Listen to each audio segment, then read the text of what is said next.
देशभरात 500 तर कोल्हापूर जिल्ह्यात 130 ठिकाणी श्री हनुमान जयंती निमित्त सामूहिक गदापूजन।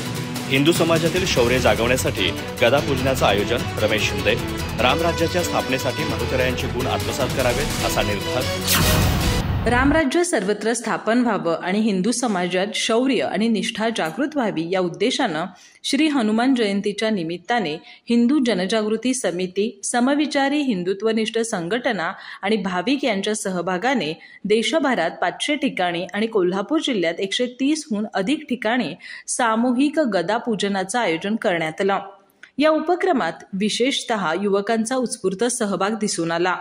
एकूण 3000हून अधिक भाविकांनी या कार्यक्रमाचा लाभ घेतला। गदापूजनाची सुरुवात शंखनादाने झाली। त्यानंतर सामूहिक प्रार्थना, गदापूजन विधी, श्री हनुमानाची आरती, मारुती स्तोत्र पठण आणि श्री हनुमते नम या सामूहिक नामजपाने संपूर्ण वातावरण भक्तिमय झालं। रामराज्याच्या स्थापनेसाठी मारुतीरायांचे गुण कसे आत्मसात करावेत याविषयी मार्गदर्शन करण्यात आलं। कार्यक्रमाच्या शेवटी रामराज्य स्थापनेसाठी सामूहिक प्रतिज्ञा घेण्यात आली।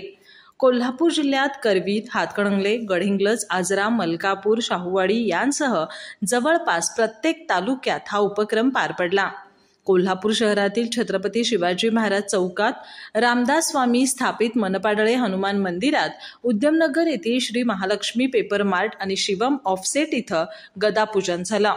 उचगाव येथील छत्रपती शिवाजीनगरमध्ये गदापूजनानंतर गदेसह पालखी प्रदक्षिणाही काढण्यात आली। या ठिकाणी 200 भाविक सहभागी झाले।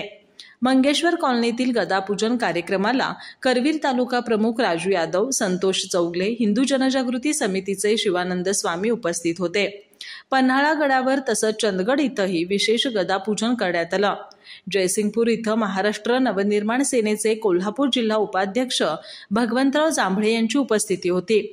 या उपक्रमामागची भूमिका स्पष्ट करताना हिंदू जनजागृती समितीचे राष्ट्रीय प्रवक्ते रमेश शिंदे म्हणाले, मारुतीरायांची गदा ही केवळ युद्धातील अस्त्र नसून ती धर्मरक्षण, अन्यायाविरुद्ध उभं राहणं आणि भगवंताच्या कार्यासाठी समर्पित राहण्याचं प्रतीक आहे।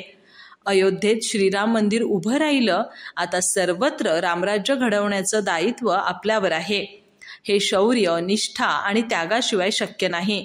गेल्या 3 वर्षांपासून हिंदू जनजागृती समितीच्या वतीनं गदापूजन उपक्रम यशस्वीरित्या राबवले जात असून यावर्षीही याला उत्स्फूर्त प्रतिसाद लाभला। अधिक माहिती आणि ताज्या घडामोडींसाठी आजच आमचे चॅनल सबस्क्राइब करा।